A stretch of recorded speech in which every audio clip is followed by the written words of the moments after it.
the year 2023. It also projected that the world's population will reach 8 billion on November 15, 2022. In this edition of our discussion, we'll analyze what this means for India. Is India's population really a boon or a bane? And is it really demographic dividend, as we've been speaking about for several years now? And to discuss this particular issue, I have a stellar panel with me, Dr. Ajay, Commerce Secretary, Ministry of Commerce and Industry, and senior economist joining us on the panel today. And also Dr. S.K. Singh is a professor at the Department of Mathematical Demography and Statistics, IIPS. Thank you to both my guests for joining me on this edition of Discourse. Dr. Dua, let me start the program with you first. Let's first try and understand and analyze, India's population. And it's a simple question: is it a boon or a bane? I know the answer is not very simple, but go ahead. The floor is yours. First, let me start by saying that let's not be surprised with what the WPP has brought up. We already knew that we are 1.4 billion by the end of last year. We also knew from our own census data and the National Family Health Survey 4 and 5 that for us the replacement ratio had, or the TFR, the total fertility rate, had come below the replacement ratio of 2.1, and that it was at 2, which meant that the population had stabilized and it was no longer rising as it used to.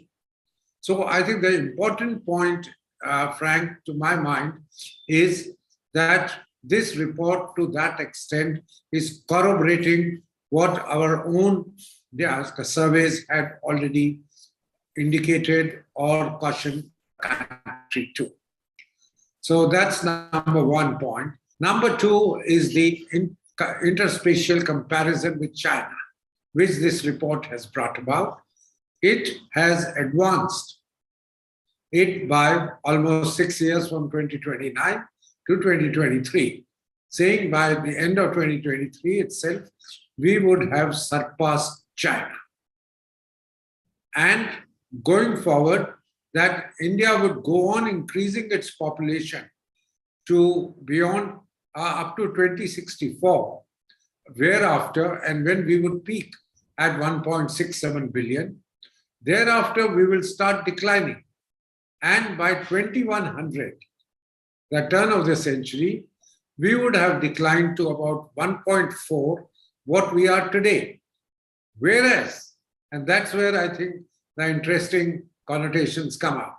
One, that the Chinese had put into motion their actions of controlling the population, which has resulted in their population already experiencing a decline.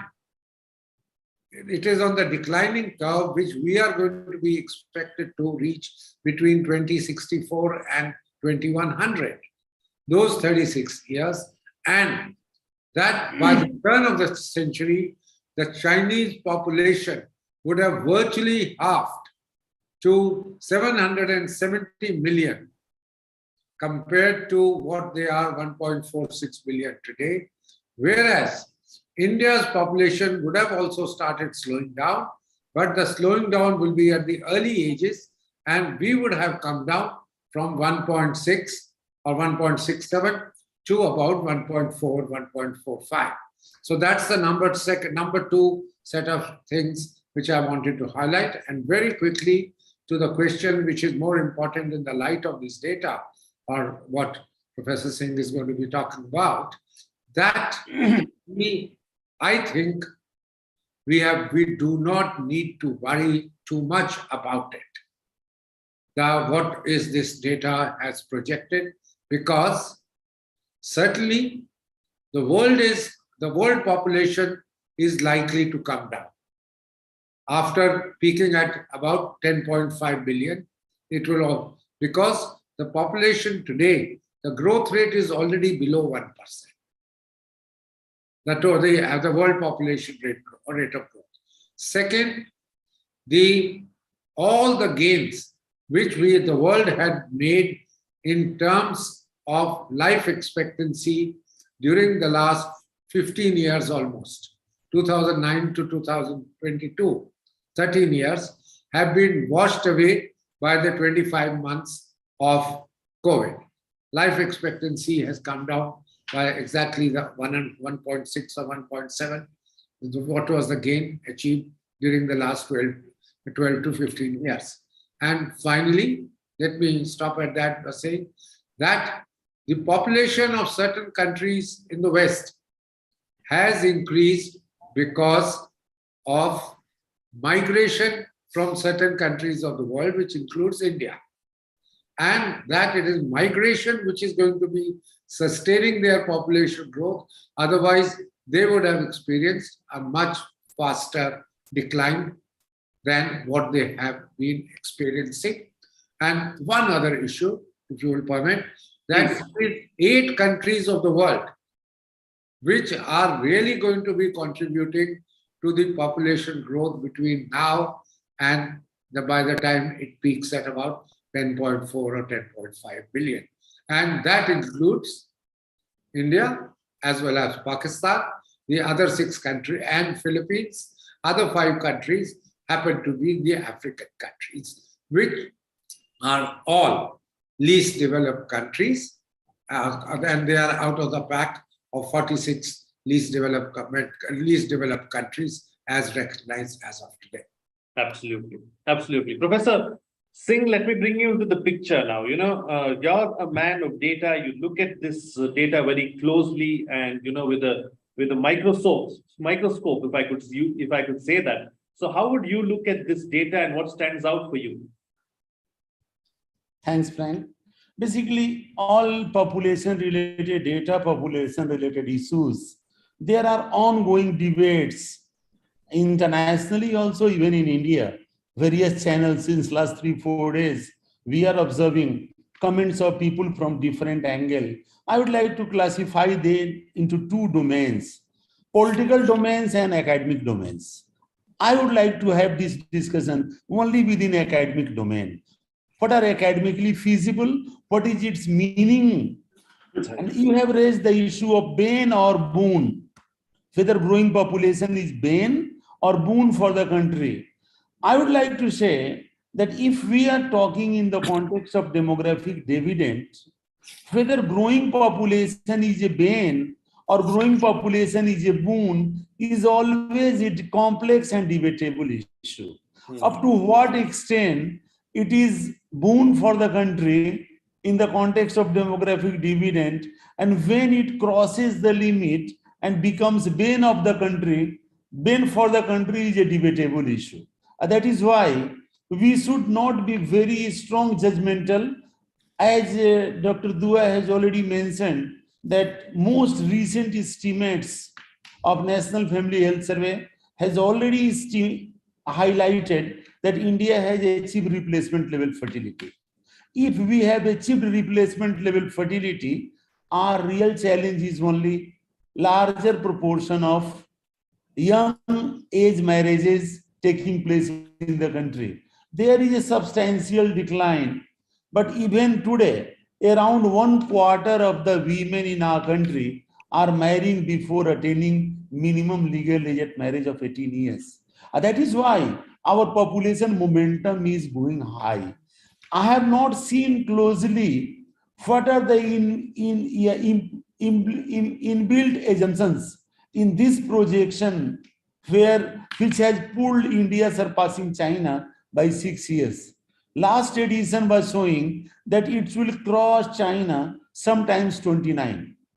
And now if they are saying that India will surpass China's population in 2023, despite of all favorable demographic parameters. Recent estimates of National Family Health Survey 5, which we are coordinating, I am fortunate enough to be associated with NFHS since last 2 decades. Most of indicators are providing a very conducive. If you are looking at age at marriage, there is a decline. If you are looking at TFR, there is a decline. If you are looking at use of family planning method, there is a decline. That is why our decline in population growth is much gradual in nature. It is not abrupt. That is why it is highly sustainable. That is why what methods, what inputs they have given in our spectrum model, which is used for estimation and projection of population of a country or a region or world as a whole. I have not seen carefully for India input data, but I am pretty sure 5% margin of error should be working here also in this estimation. That is why in totality, we are not required to worry at all. We have estimated that India is going to stabilize by well before 2060. If we are today in 2020, we have achieved below replacement level fertility with TFR below 2.1 and NR net reproduction rate, we are getting 1, then definitely next 25 to 30 years would be good enough for stabilization of population. One population is stabilized. After that, gradually decline will take place, but that is a longer process. But right now, looking at all, whether it's a UP situation, Assam situation, or any state of the country, no need to worry in terms of population growth, population projection, or estimated projection either for 2050, 2060, or even 2100. We are quite comfortable. Absolutely. Absolutely. Okay. So nothing to worry about is what the panelists are suggesting. We are comfortable and there is, we are in a good place. But there are several analysts, Dr. Dua, several people who believe that some kind of coercive measures or some kind of action needs to be taken. Otherwise, this demographic dividend that we keep talking about is not going to be a dividend anymore. Frank, I'm basically not from economic or any rational point of view, in a way, I'm against the idea of any coercion in what is an entirely personal matter. And China certainly achieved success by faster than us, those 6 years which Dr. Singh mentioned also about. Probably we are seeing the result of the one family, one child norm enforced for several decades in China, coming home to roost. If anything, China might be ruined, having enforced it so much, when it starts feeling the pressure of lack of labor, lack of workforce to sustain such a large geographical and such a large economy. So having said that, I still think, and that's slightly different from what Professor Singh said, probably if we look at the data in micro terms, Madhya Pradesh, Bihar, and Uttar Pradesh do continue to pose a bit of higher growth than the rest of the country. What we need there is incentives and inducements, and disincentives of a very mild order, not anywhere near going near coercion. So, we did enforce coercion during the 3 years of the emergency, and you know what were the consequences, political as well as social. So that's number one. Number two, I think we have to, and this is the point I wanted to make when I say we don't have to overtly worry. Worry, yes, we are still in that zone where the population is too big, etc. And if it can, a boon can turn into a bane very easily. As of now, what is increasing for us, and probably more than elsewhere in the world, is our working class population between the age of 24, I'm not really working starts at 15, but the age group of 24 to 65. their number is increasing faster than the number of the children or the people older than, much older, for whom we will need to build a social security, etc., unless it is the family which continues to provide them the security. If they were elsewhere in the world, then they would have become a burden on the exchequer, because the social security system would have had to look at. We need to worry still, Dr. Singh, pardon my pointing that out, on our nutrition front for our children. Your NFHS survey also indicated that, and subsequent to that also we're getting certain other reports that we have to be making sure that nutrition food can be afforded by the population. If nutrition food is available, then first, it is not easily available. Second, if it is available, then most people cannot afford it. The pandemic has probably taken its own impact, and even otherwise, there are the question that a large population means you have to work much more to increase your per capita income. You might increase the GDP, but if the population is also increasing, per capita income doesn't kind of remain. Second, I would say, apart from nutrition, we need to continue to work at skilling our population, because only then that population becomes useful. If they are, first, the literacy amongst both men and women has to be strengthened. MCH has to be taken better care of. That's partly linked to nutrition. But I think our emphasis has to be on healthcare as well as education to a much larger extent than we have been able to afford, because our population was large. Going forward, I would think that we are okay. Population is increasing. Slowly let it increase what it is, but it is not the time to gloat that we have checked our population and we are now on a path to development, or rapid path to getting off, looking after our people at the bottom. Absolutely. Absolutely. Professor Singh, I'm going to take a couple of questions from our viewers as well, and something that is related to this. And, I'm going to play that out on our screen right now so that we know exactly what the question is. So there is Soumya Bharadwaj who asked this question: should India have population control law of any kind? Should we use coercive measures? That's something that I was asking Dr. Dua as well. This has been tried in the past. There have been some states in particular who have been talking excessively about this. And just to further add another point, one particular community has been targeted as well as far as population control or coercive measures are concerned. When we talk about population control and coercive measures, what kind of an impact have they had in the past and in other countries as well? Because we know China had something very similar like this, the one-child policy, but even China had to roll that back and decide to do away with it. Thank you, Frank. Thanks a lot for and then Soumya also has raised a very pertinent question. Frankly speaking, we are having enough evidence by now that our country, in this journey of declining fertility and reaching below replacement level fertility, all religion, all caste has contributed significantly. Even if I'm looking at last 3 decades, last 3 decades means starting from 1992 to 2021, NFHS 1 to NFHS 5, there has been a constant decline in TFR among Hindus also and among Muslims also.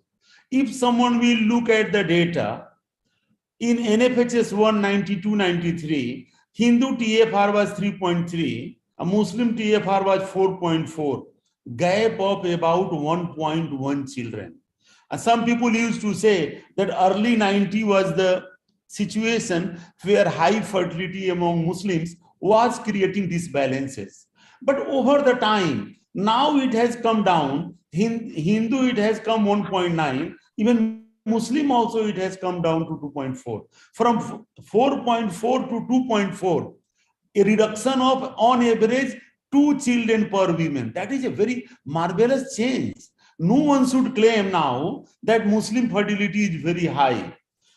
If you look at Hindu-Muslim differential, early 90s, it was 1.1 child per woman. In NFHS 298-99, it was 0.8 children.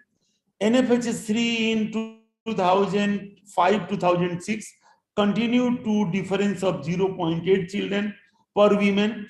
In 2015-16, NFHS 4 and 2019-21 NFHS 5, difference has further narrowed to 0.5. But I would like to caution all the viewers of this channel that religion per se, interfaith differences is not as pronounced as education. If you look at the country, among no education, women with no education, TFR is 2.8. Those who are 12 or more years of schooling, TFR is 1.8. Difference of one child between no education to 12 or more years of education. However, interfaith differences between Hindu and Muslim is only 0.5. Similarly, if you are looking at wealth quintile, those we are in the lowest wealth quintile, poorest of the poor, among them TFR is 2.6. But those who are in the highest wealth quintile, TFR is 1.6. Under this situation, we should not consider religion as a major covariate of high fertility. Fortunately, now India is not facing a problem of high fertility. Our problems are teenage motherhood. Even out of 36 states and union territory in the country, 7 states and UTs, if you want, I can name also. I don't have any hesitance in naming that. Starting from Assam, Tripura, West Bengal, Bihar, Jharkhand, Andhra Pradesh and Rajasthan. These are the 7 states where more than 1/4 of newly married women were married before attaining age 18. Remaining state has attained a marvelous changes. And if we have analyzed these reasons for discriminatory practices, discrimination against women on a number of social, cultural and other even social, cultural and ecological factors are creating discriminatory environment against women. And those discriminations are perpetuated not only in marriage, aversion, inheritance and gender treatment, Mahila Sashaktikarana. And that is why that should be taken care. And in the absence of spacing method of contraception, those who are marrying early, they are not able to delay their first pregnancy. And that is why still 7% of young married women, young wives, 7% of young wives in our country are either pregnant or becoming mothers before attaining age 19. That's the real problem, because it is one of the key drivers of higher maternal mortality ratio, higher child mortality or infant mortality ratio. Sure. Third challenge before our country is nutrition. But as Dr. Dua had mentioned, not only malnutrition. 10 states in our country, especially urban areas of those 10 states, has started facing problem of overnutrition also. Obesity among children, yeah. That is why this is the time when country, Indian Food Safety Standard Authority should focus at putting warning labels on all packaged and processed food, which is available plenty in the market. Last 10 years, our expenditure on consumption of packaged and processed foods has increased 10 times. Absolutely. 10 times. That is also one of the important factors for increasing NCDs, not only among adults, but also among children. With increasing expectation of life, population aging is going on. And because of our lifestyle, changes in dietary practices, overconsumption of packaged and processed foods, That is why FSSI will have to play a major role here. Of course, malnutrition is also a problem. There is a decline in malnutrition, but malnutrition is such an issue which cannot be rectified overnight.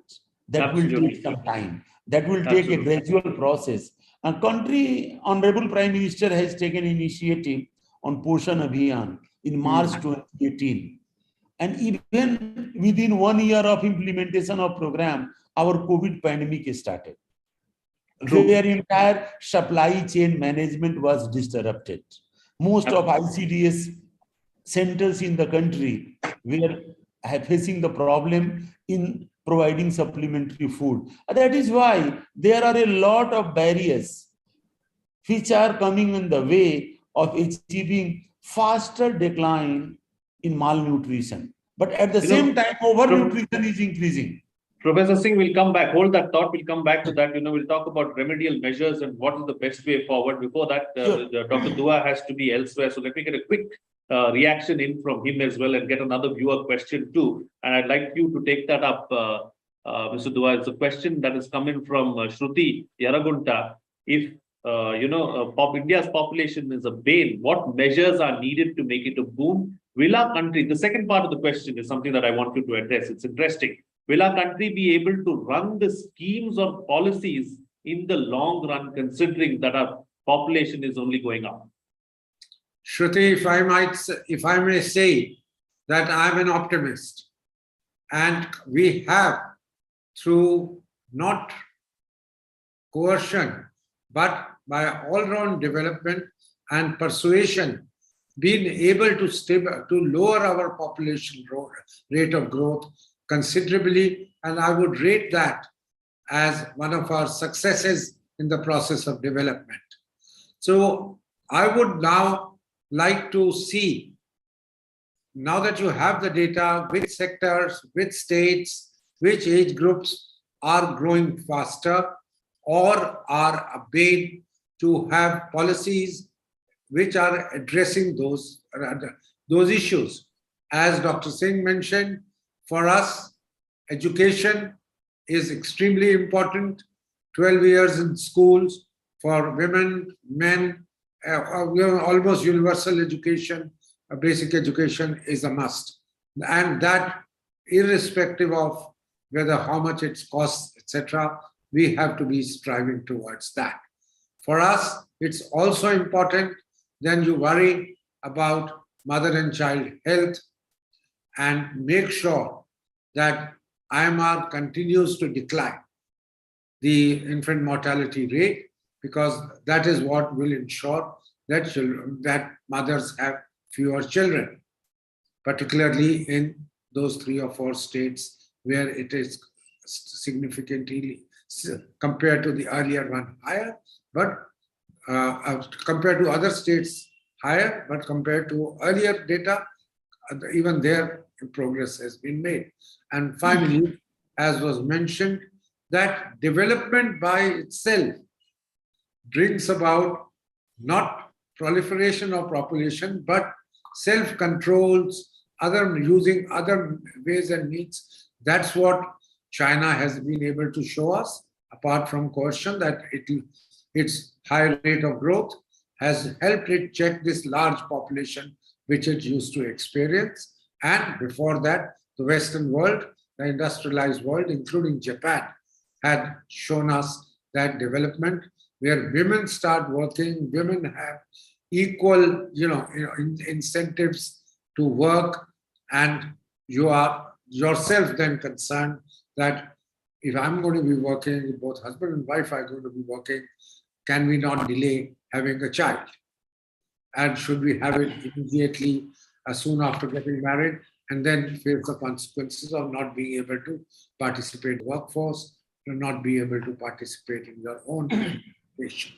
So optimism comes from the fact of some achievements of the past, as well as the realization that if our 3 or 4 basic issues are attended to, we will automatically see that our population becomes a boon, not a bane, because the dividend I emphasize that our working class between, say, 15 to 65, 64 is pretty high. The below 15 is going to be lower, and above 65, given our life expectancy, it is not too many years left beyond 70, beyond 65. So we do have certain advantages. Absolutely. All right, Mr. Dua, I'm going to let you go right now. Thank you so much for joining us on the program, sharing your views and putting things into perspective for us. Professor Singh, it was very nice hearing you, and I look Thank you, sir. Thanks a lot. forward to interacting with you. Absolutely. All right, Mr. Dr. Dua, thank you so much for joining us with your views. All right, Professor Singh, very quickly, let's get a closing comment in from you as well. What's the best way forward? Since we are here, we have all this data in front of us. We know exactly where we stand. How do we proceed? Basically, I need to emphasize on 5 prone strategies. There is no harm in bringing a policy, but policy should not focus at coercive measure for population control. But policy should focus first as sustaining the gains of NHM in terms of maternal and child health situation. Many states in our country have reached to a stage where they are required to put a lot of efforts to sustain those gains. That is the first point. And second important, our priority, if there is a need of some policy is required to addressing teenage motherhood. That can be possible only by whatever provision of Child Marriage Act, which has not yet been passed by Parliament.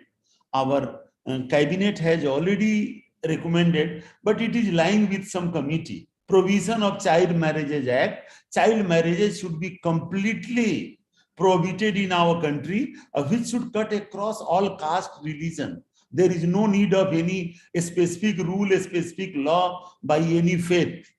Country should have one law, and that should be strictly followed in terms of marriage. Otherwise, the problem of teenage motherhood cannot be addressed. Then fourth important priority is that government should go forward now rather than moving from population control, focus at population easing.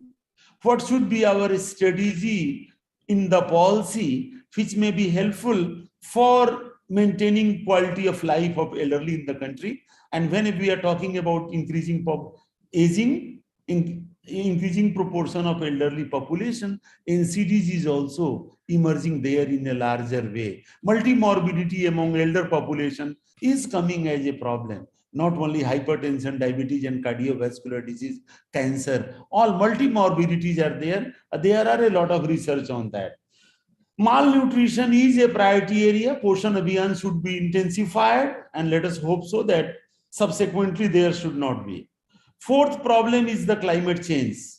That should also bring within the domain of population policies.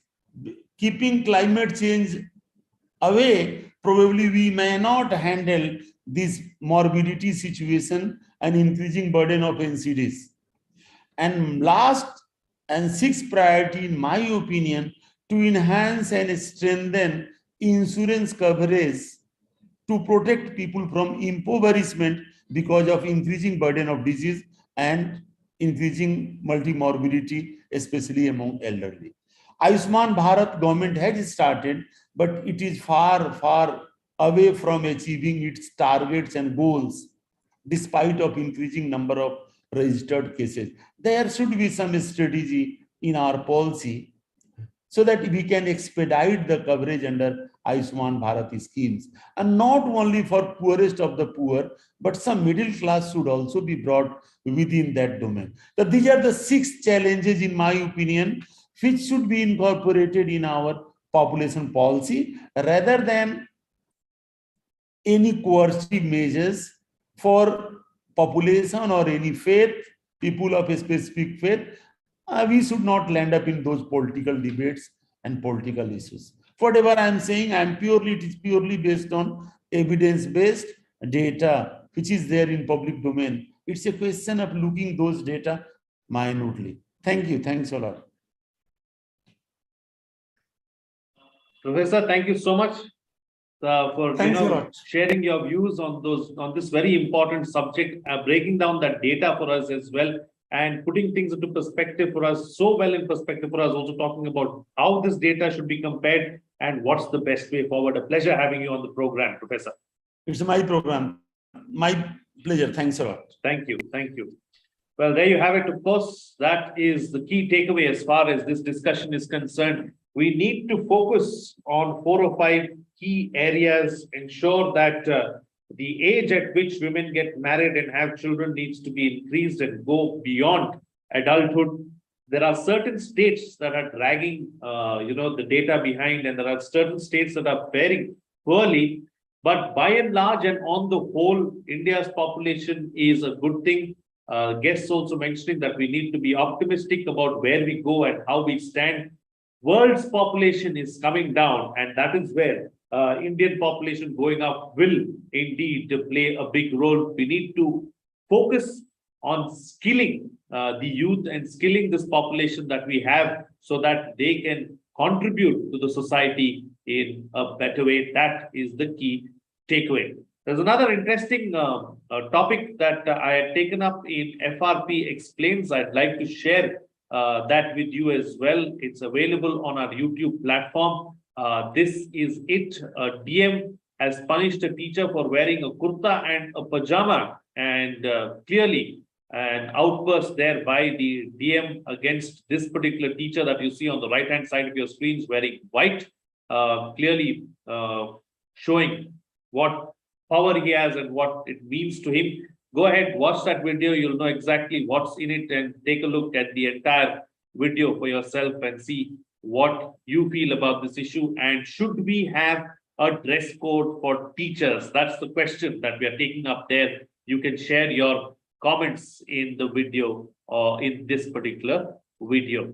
And since I'm sharing content or sharing information as well, let me share another aspect with you too. Share something for you from the Bharata Knowledge Center. Here's a message. Cracking UPSC CSC is like running a marathon. To get across the line, you need the right guide and training partner. Look no further than Bharata Knowledge Center, your one-stop destination for all your competitive exams needs.